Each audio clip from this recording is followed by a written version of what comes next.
Miss Glenda and her two idiot sisters would hang out in old torn up abandoned buildings, loudly yelling, screaming, hooping and hollering all day and night long.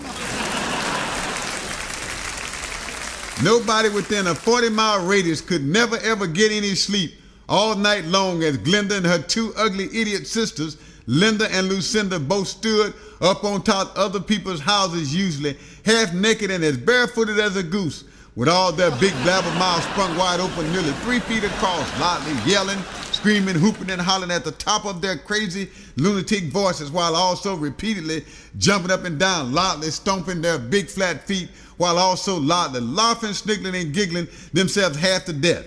On and on they'd all endlessly go, yelling, screaming and sniggling and giggling until nobody else in town could even hear their own ears. Every now and then their oldest crazy lunatic sister Glenda, who weighed nearly 800 pounds, would mistakenly slip down, trip down and fall completely through the entire rooftop while violently tumbling and turning, totally demolishing somebody else's entire small, filthy, cluttered up house, while also causing a complete ruckus all over their entire trash-littered neighborhood and angrily waking up everybody else in town, as her and her stupid lunatic sisters, Linda and Lucinda, who also weighed 700 pounds each,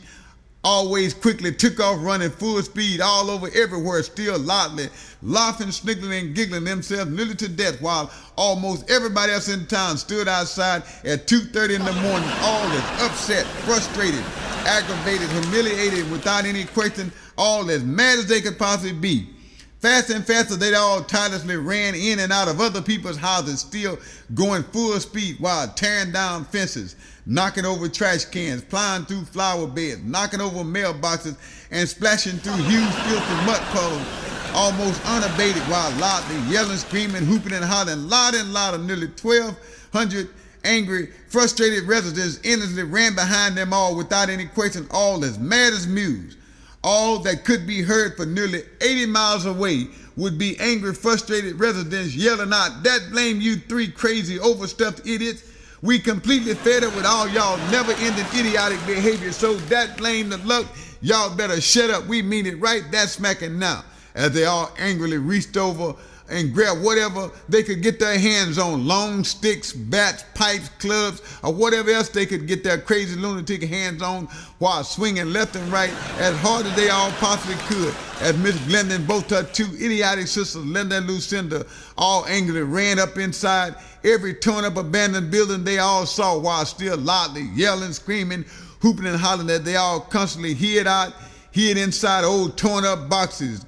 garbage cans, old trash dumpsters, old broken pipes, old torn up refrigerators, old torn up cardboard boxes up under dirty stacks of clothes, old stacked up lumber, large piles of old worthless stacked up junk, and almost everything else they saw.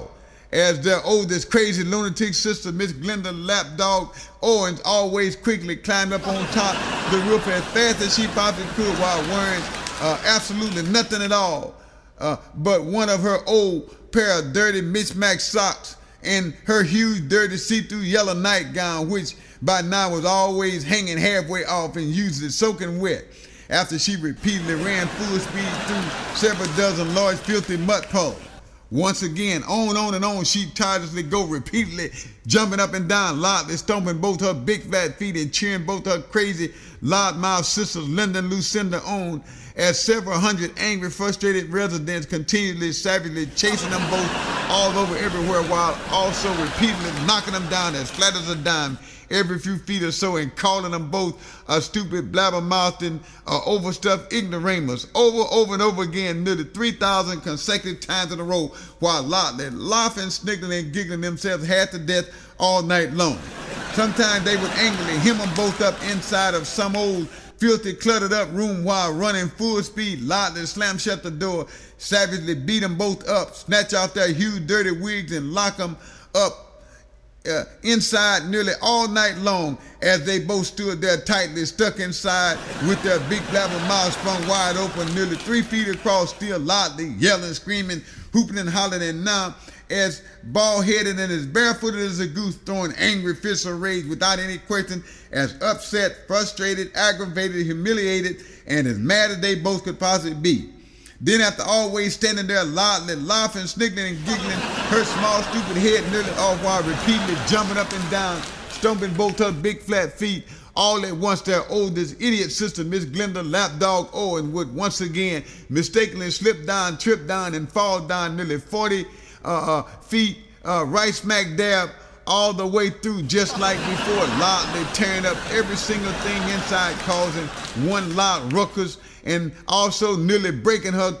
crazy lunatic neck as she quickly grabbed up both her two ugly idiotic sisters, Linda and Lucinda, and took off running full speed right back home, all still loudly yelling, screaming, hooping, and hollering at the top of their lunatic voices, while being once again savagely chased by nearly 900 angry, frustrated residents, all as mad as they could possibly be. Faster and faster, they would all once again desperately run as they all scattered out all over everywhere, ripping and running for life and death, while also quickly sticking all their huge, filthy wigs back on their heads, right back on as fast as they could, while still desperately ducking for cover. While yelling and screaming, everybody else would be behind them, swinging left and right, as all these three crazy sisters ran as fast as they could, headed back home, where they all stood there loudly laughing, sniggling, and giggling themselves nearly to death all night long.